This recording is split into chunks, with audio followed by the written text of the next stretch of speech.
एक दिन अचानक से 7 करोड़ मुर्दा वापस जिंदा हो जाते हैं और सिटी की रोड्स पे ट्रैफिक जैम लगाने लगते हैं। किसी को भी समझ नहीं आ रहा है कि ये सब कैसे पॉसिबल है। अजीब बात तो ये है कि वापस जिंदा हुए लोग एकदम परफेक्ट कंडीशन में हैं। जिन बीमारी के कारण उनकी मौत हुई थी वो पूरी तरह ठीक हो चुकी है, यहाँ तक कि उनकी बॉडी पे एक स्क्रैच का निशान तक नहीं है। लेकिन कुछ दिन बाद से ही फिर से जिंदा हुए लोग रात में एक साथ जमा होकर मीटिंग्स करने लगते हैं।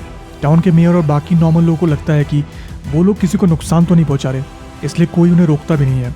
लेकिन तभी एक दिन अचानक से वो लोग कुछ ऐसा कर देते हैं जिस बारे में कोई कभी सोच तक नहीं सकता था। लेकिन ये मुर्दा वापस जिंदा हो कैसे रहे और उन्होंने ऐसा क्या कर दिया कि मिलिट्री के लोग उन पर अटैक कर उन्हें फिर से मारने लगे। चलिए देखते हैं। मूवी की शुरुआत फ्रांस के एक छोटे से टाउन में होती है, जहाँ एक दिन अचानक से मरे हुए लोग कब्रिस्तान से वापस आने लगते हैं। वो सभी बिना किसी को नुकसान पहुंचाए चुपचाप टाउन की सड़कों में घूमने लगते हैं। लेकिन वहां रहने वाला कोई भी ये समझ नहीं पा रहा है कि ये कैसे पॉसिबल हो सकता है। जिंदा होने वाले मरे हुए लोगों की गिनती बढ़ती ही जा रही है, इसलिए टाउन की काउंसिल इस सिचुएशन को डिस्कस करने के लिए एक मीटिंग रखती है। वो लोग भी बाकी लोगों की तरह पूरी तरह सरप्राइज्ड है। मेयर फिर सभी को बताता है कि इस वक्त पूरी दुनिया का ऐसा ही हाल है और कोई भी साइंटिस्ट एक्सप्लेन नहीं कर पा रहा है कि मरे हुए लोग वापस जिंदा कैसे हो रहे हैं। ये एस्टिमेट किया गया है कि पूरी दुनिया में लगभग 7 करोड़ मुर्दा जिंदा हो चुके हैं और ये नंबर बढ़ता ही जा रहा है। सिर्फ उनके छोटे से टाउन में ही 13,000 मुर्दा वापस आ चुके हैं। मरे हुए लोग पिछले 2 घंटों से कब्रिस्तान से निकल के वापस आ रहे हैं, लेकिन अब उनका आना धीरे धीरे बंद होने लगा है। इंटरेस्टिंग बात यह है कि सिर्फ वही मुर्दा वापस जिंदा हुए हैं जिनकी मौत पिछले 10 सालों में हुई थी। पुराने रिकॉर्ड्स देखने पे ये पता चलता है कि वापस जिंदा हुए लोगों में हर एज के लोग हैं, लेकिन उनमें से 65% लोग की एज उनके मौत के समय 60 से ज़्यादा थी। लेकिन उन सभी लोगों में एक चीज़ कॉमन है, वो सभी सर से लेके पाँव तक पूरी तरह फिट है। लेकिन उनके मौत के पहले ऐसा नहीं था। इन सभी लोगों को रास्तों से दूर रखने के लिए मेयर उनके लिए पुराने वेयर हाउस में शेल्टर्स बनवा लेता है। वो कहता है कि सभी वापस आए लोगों को एक साथ रखना ज़रूरी है ताकि उनकी पहचान की जा सके और उन्हें अपनी फैमिली के पास वापस भेजा जा सके। कमेटी फिर ये एस्टिमेट लगाती है कि उन्हें सारे वापस आए लोगों को कुछ महीनों तक शेल्टर में रखना पड़ सकता है। बहुत जल्द वापस आए लोगों के लिए शेल्टर बनने का काम शुरू भी हो जाता है। फिर से जिंदा हुए लोगों में मेयर की वाइफ भी है जिसका नाम मार्था है। कोई उसे मेयर के पास उसे मिलने ले आता है, लेकिन मेयर कब्रिस्तान से लौट के आई अपनी वाइफ से मिलना नहीं चाहता, इसलिए वो उसे घर वापस भेज देता है। टाउन काउंसिल के एक मेंबर का नाम इशाम है, जिसने कुछ सालों पहले अपनी 6 साल के बेटी सिल्वियन को खो दिया था। इसलिए वो और उसकी वाइफ वेरोनिक अलग अलग शेल्टर में जाके अपने बेटे को ढूंढने लगते हैं ताकि वो उसे घर वापस ले जा सके। आगे बढ़ते हुए वो लोग कब्रिस्तान से वापस आए बहुत से लोगों को देखते हैं जिनके कई टेस्ट किए जा रहे हैं। लेकिन वापस आए लोगों के साथ एक अजीब बात है, देख के लगता है कि उनमें कोई भी इमोशंस नहीं है और वो सभी तब तक किसी से बात नहीं करते जब तक कोई सामने से उनसे बात ना करे। कुछ देर बाद ही इशाम और वेरोनिक सिल्वियन की फोटो शेल्टर में काम करने वाले एक आदमी को दिखाते हैं, जो उन्हें कुछ देर वेट करने के लिए कहता है। उन्हें यह भी कहा गया है कि वो चाहे तो अपने बेटे को घर वापस ले जा सकते हैं, लेकिन अगर वो दोनों अभी तक इसके लिए रेडी नहीं हो पाए हैं तो वो उसे शेल्टर में छोड़ के जा भी सकते हैं। जैसे ही उनका बेटा उनके सामने आता है उन्हें अपनी आंखों पे भरोसा नहीं होता।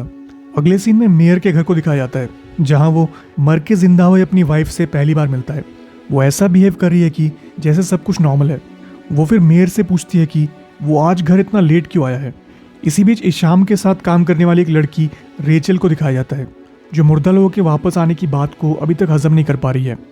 उसके हस्बैंड मैथ्यू की 2 साल पहले एक कार एक्सीडेंट में मौत हो गई थी, लेकिन इन 2 सालों में वो एक्सेप्ट कर चुकी थी कि अब उसे जिंदगी भर अकेले ही रहना होगा। इसलिए वो ये चीज़ डिसाइड नहीं कर पा रही है कि उसे मैथ्यू से जाके मिलना चाहिए कि नहीं। अगले दिन ऑफिस में इशाम रेचल को अपने बेटे के बारे में बताता है। वो कहता है कि उसका बेटा अभी तक पूरी तरह वैसा ही है जैसा वो मरने से पहले था। वो आगे रेचल से ये पूछ लेता है कि वो उसके हस्बैंड मैथ्यू को कब घर वापस लाने वाली है। ये सुनते ही रेचल उसकी बात काट देती है और ऑफिस में कुछ काम के बारे में बात करने लगती है। टाउन की काउंसिल कुछ दिन बाद फिर से एक मीटिंग रखती है। उन लोगों को अब इस बारे में चिंता होने लगी है कि वापस जिंदा हुए लोगों को नौकरी नहीं मिल रही है, जिस कारण टाउन में गरीबी बढ़ने लगेगी। यहाँ ये बताया जाता है कि वापस आए लोग बहुत ज़्यादा स्लो है और वो सभी ठीक से किसी से बात तक नहीं कर पा रहे हैं, जिस कारण कंपनीज उन्हें वापस जॉब देने से हिचकिचा रही है। काउंसिल में फिर ये बात भी डिस्कस की जाती है कि वापस आए लोगों के सिम्टम्स उन लोगों जैसे हैं जिनके ब्रेन में कोई चोट लगी हो, जैसे कि ये डिसाइड नहीं कर पाना कि उन्हें किस डायरेक्शन में जाना है, या नींद ना आना और बिना मतलब के घूमते रहना, लेकिन किसी वजह से उन्हें चलने फिरने में कोई दिक्कत नहीं हो रही है। अगले सीन में मैथ्यू को दिखाया जाता है, जो अपनी कंपनी में काम करने वापस आ चुका है, जहां वो एक आर्किटेक्ट है। लेकिन वो पहले से बहुत ज़्यादा स्लो हो गया है और वो तभी किसी से बात करता है जब कोई उसे सामने से कुछ कहता है। लेकिन उसकी वाइफ रेचल ने अभी तक उसे कांटेक्ट करने की कोशिश तक नहीं की है। बहुत जल्द काउंसिल के सामने एक और प्रॉब्लम आ जाती है। वापस आए सभी लोग रात के समय जंगल की ओर जाने लगे हैं। साइंटिस्ट को लगता है कि उनके मन की आवाज़ उन्हें कह रही है कि इस दुनिया में उनका टाइम पूरा हो चुका है, लेकिन एग्जैक्टली किसी को नहीं पता कि इसका रीज़न क्या है। इस प्रॉब्लम को सॉल्व करने के लिए गार्डेट नाम का एक डॉक्टर एक केमिकल तैयार करता है जो सिर्फ वापस जिंदा हुए लोगों पे ही काम करता है। वो शेल्टर्स में काम करने वाले सिक्योरिटी गार्ड को ट्रेन भी करता है ताकि वो उन लोगों को रात में जंगल की ओर जाने से रोक सके। रात में कुछ वापस आए लोग सो रहे हैं, लेकिन तभी मैथ्यू अपने कपड़े पहन के कहीं जाने के लिए रेडी होने लगता है। सिक्योरिटी गार्ड ये क्लेम करता है कि वो ऐसा हर रात करता है और हर रात वो अपने ऑफिस में जाके कुछ टाइम स्पेंड करके वापस आ जाता है। डॉक्टर को ये बात बड़ी अटपटी लगती है, इसलिए वो मैथ्यू का पीछा करने का डिसाइड करता है। वहाँ पहुँच के डॉक्टर देखता है कि मैथ्यू और बाकी वापस आए लोग ऊपर ऑफिस में मीटिंग कर रहे हैं। वहाँ का वॉचमैन डॉक्टर को बताता है कि वो लोग ऐसा हर रात करते हैं। अगले दिन रेचल अपने ऑफिस से घर वापस जा रही है, तभी वो नोटिस करती है कि मैथ्यू उसका पीछा कर रहा है। वो दोनों एक दूसरे से कोई बात नहीं करते और चुपचाप अपने घर की ओर जाने लगते हैं। डॉक्टर गार्डेट, जो कल से मैथ्यू पे नजर रखे हुए हैं, उन दोनों का पीछा करने लगता है। रेचल अभी भी मैथ्यू के साथ कंफर्टेबल नहीं है, इसलिए वो कुछ बहाना बना के अपने रूम में वापस चली जाती है। वहीं दूसरी तरफ मेयर एक पार्टी ऑर्गेनाइज करता है ताकि वो अपनी वाइफ मार्था को अपनी फैमिली के लोगों के साथ फिर से मिला सके। लेकिन डिनर करते करते मार्था अचानक से बात करना बंद कर देती है और जंगल की ओर जाने लगती है। उसकी केयरटेकर मेयर से कहती है कि वो आज सारा दिन ऐसी हरकत किए जा रही है। मेयर अपनी वाइफ के पीछे जाके उसे डिनर टेबल तक वापस लाने की कोशिश करता है, लेकिन वो बिना कुछ कहे जंगल की ओर आगे बढ़ती ही जा रही है। इसी बीच रेचल अपने रूम से बाहर आके मैथ्यू से बात करने लगती है। कुछ देर बाद ही वो मैथ्यू के पास आके उसे किस करने लगती है और डॉक्टर अभी भी विंडो से सब कुछ देखे जा रहा है। अगली काउंसिल की मीटिंग में एक लेडी सबको इस बारे में बता रही है कि वापस आए लोग का बॉडी टेम्परेचर नॉर्मल लोगों से काफ़ी कम होता है, जिस कारण थर्मल कैमरे में वो पूरी तरह वाइट नजर आते हैं। इसलिए काउंसिल हॉट एयर बलून्स में थर्मल कैमरे अटैच करके रात में सभी वापस आए लोग पे नजर रखना चाहती है। उनका मेन पर्पस ये है कि वो वापस आए लोगों की रात में होने वाली मीटिंग्स के बारे में और भी जानना चाहते हैं। जैसे ही उन कैमरे की पहली रिपोर्ट्स उनके पास पहुंचती है, उन्हें एक बहुत ही अजीब चीज़ पता चलती है। वापस आया हर इंसान, बच्चा या बूढ़ा, एक दिन में कम से कम 9 किलोमीटर चलता है। वो सभी ये कह के अपनी मीटिंग एंड करते हैं कि जब उन्हें और ज़्यादा डेटा मिलेगा वो तब डिसाइड करेंगे कि उन्हें आगे क्या करना चाहिए। एक दिन रेचल और मैथ्यू एक लेक के साइड में साथ में टाइम स्पेंड कर रहे हैं। रेचल, जिसे पहले लग रहा था कि यह आदमी मैथ्यू नहीं हो सकता, अब उसके साथ पूरी तरह कंफर्टेबल होने लगी है। वापस जिंदा हुए लोग लेक में अलग ही नजर आ रहे हैं क्योंकि वो बिल्कुल भी हिलते डुलते नहीं है। रेचल को फिर वहाँ पे डॉक्टर गैरेट मिलता है जो उसे मैथ्यू की कंडीशन के बारे में और एक्सप्लेन करना चाहता है, लेकिन रेचल अपने हस्बैंड के बारे में कुछ भी गलत नहीं सुनना चाहती। उसी रात रेचल की नींद एक आवाज़ से खुल जाती है। वो बाहर जाके देखती है तो उसे पता चलता है कि डॉक्टर उसका पीछा करते करते उसके घर तक आ गया है। रेचल उससे पूछती है कि वो रात के समय उसके घर में क्या कर रहा है। इसका रिप्लाई डॉक्टर ये कह के देता है कि वो जानता है कि मैथ्यू के घर वापस आने के बाद से वो कैसा फील कर रही है, इसलिए वो उसकी हेल्प करना चाहता है। वो फिर रेचल से आगे ये पूछता है कि क्या उसे पता है कि मैथ्यू हर रात रेडी होकर अपने ऑफिस जाता है। लेकिन रेचल को नहीं लगता कि इसमें कुछ भी अजीब बात है, क्योंकि वापस आने के बाद से ही मैथ्यू को रात में नींद नहीं आती है। कुछ देर बाद डॉक्टर वहाँ से चले जाता है और रेचल अपने रूम में वापस आके देखती है कि मैथ्यू जगा हुआ है। वो रेचल से पूछता है कि क्या वो किसी से बात कर रही थी, लेकिन रेचल उससे झूठ कह देती है। अगले दिन ऑफिस में मैथ्यू अपने एक हफ्ते का काम अपने बॉस के पास सबमिट करता है, लेकिन उस रिपोर्ट में कुछ भी सही नहीं है। जब बॉस मैथ्यू को उसकी गलतियाँ एक्सप्लेन करने की कोशिश करता है, तब भी मैथ्यू को कुछ भी समझ नहीं आता, इसलिए उसे टेक्निकल डिपार्टमेंट में भेज दिया जाता है, जहाँ उसके जैसे ही वापस आए मुर्दा काम करते हैं।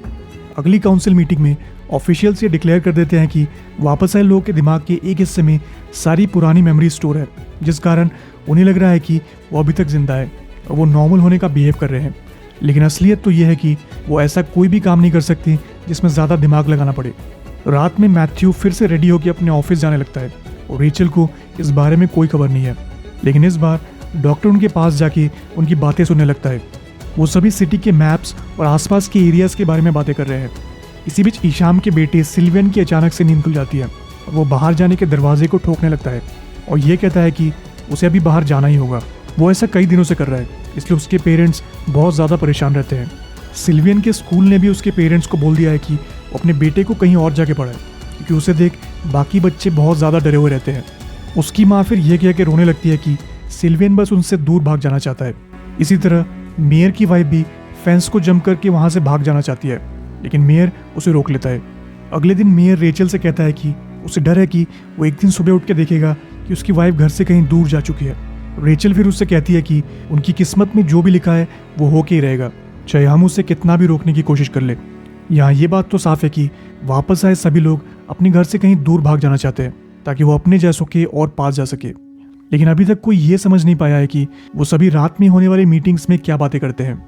रेचल उस दिन फिर डॉक्टर गार्डेट के पास जाती है और उससे पूछती है कि वो मैथ्यू को नॉर्मल करने के लिए क्या कर सकता है। लेकिन डॉक्टर उसे एक बुरी खबर सुनाता है। वो कहता है कि वो मैथ्यू को पहले जैसा कभी नहीं कर पाएगा। वो ज़्यादा से ज़्यादा ये कर सकता है कि मैथ्यू को अपने मरने से पहले हुई सारी चीज़ें याद दिला सकता है। डॉक्टर फिर रेचल को मैथ्यू का एक वीडियो क्लिप भी दिखाता है जिसमें वो कह रहा है कि वो रेचल से सिर्फ 2 हफ्ते पहले ही मिला है।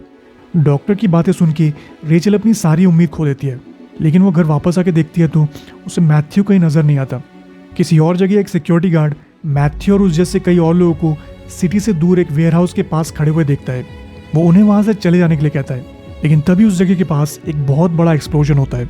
उसके कुछ देर बाद ही मैथ्यू जैसे वापस आए लोग सिटी में एक के बाद एक बहुत से एक्सप्लोजन्स करने लगते हैं। कुछ देर बाद ही वापस आए सभी मुर्दा एक टनल की ओर जाने लगते हैं। इसी बीच मेयर की नींद खुल जाती है और वो देखता है कि उसकी वाइफ गायब है। वो फिर अपनी कार से उसे ढूंढने निकल जाता है और थोड़ी दूर जाने के बाद उसे वो मिल भी जाती है। मेयर फिर अपनी वाइफ को खींच के वहाँ से ले जाने लगता है, लेकिन बाकी वापस आए लोग उसके कार के सामने खड़े हो जाते हैं और उसे आगे बढ़ने से रोक देते हैं। फिर मार्था मेयर से कहती है कि क्या तुम्हें थकान महसूस हो रही है। जब वो कोई रिप्लाई नहीं देता, मार्था उससे पूछती है कि क्या वो भी उन्हें ज्वाइन करना चाहता है। मार्था ने यह सेंस कर लिया था कि मेयर कुछ देर में ही मरने वाला है। वो मेयर से फिर उनकी शादी के दिन के बारे में बात करने लगती है और कुछ देर बाद ही उसकी मौत हो जाती है। ऐसा होते ही वो भी वापस आए लोगों को ज्वाइन कर लेता है। इसी बीच ईशाम के घर पे सिल्वियन घर से बाहर जाने की कोशिश कर रहा है। उसकी माँ उसे बस एक बार बाहर जाने देना चाहती है, लेकिन ईशाम ऐसा नहीं चाहता। उनके बात करते वक्त सिल्वियन 2nd फ्लोर की बैल्कनी से कूद जाता है, लेकिन वो अभी तक बिल्कुल ठीक है। कुछ देर बाद ही वो खड़ा भी हो जाता है और एक वापस आए आदमी के साथ अपने घर से दूर जाने लगता है। मिलिट्री को चिंता है कि वापस आए लोग सिटी में और भी एक्सप्लोजन्स कर सकते हैं, इसलिए वो बाहर घूम रहे उन सभी लोगों पे केमिकल से अटैक करने लगते हैं जो वापस आए लोगों को परमानेंटली सुला सकता है। वही मैथ्यू वापस आए कुछ लोगों को टनल की ओर जाने का रास्ता दिखाता है। उसे भी टनल में ही जाना है, लेकिन जाने से पहले वो एक आखिरी बार रेचल से मिलना चाहता है। वो फिर घर वापस आके रेचल को उस दिन के बारे में सारी बातें बताने लगता है जिस दिन उसका एक्सीडेंट हुआ था। वो कहता है कि रेचल से कुछ बहस होने के बाद वो गुस्से में अपनी कार लेके कहीं जा रहा था, लेकिन कुछ देर बाद जब वो घर वापस आया उसे रेचल कहीं दिखाई नहीं दी, इसलिए मैथ्यू उसे ढूंढने फिर से घर से निकल गया। ये सुनते ही कि उसे ढूंढते वक्त मैथ्यू की कार का एक्सीडेंट हुआ था, रेचल बुरी तरह रोने लगती है।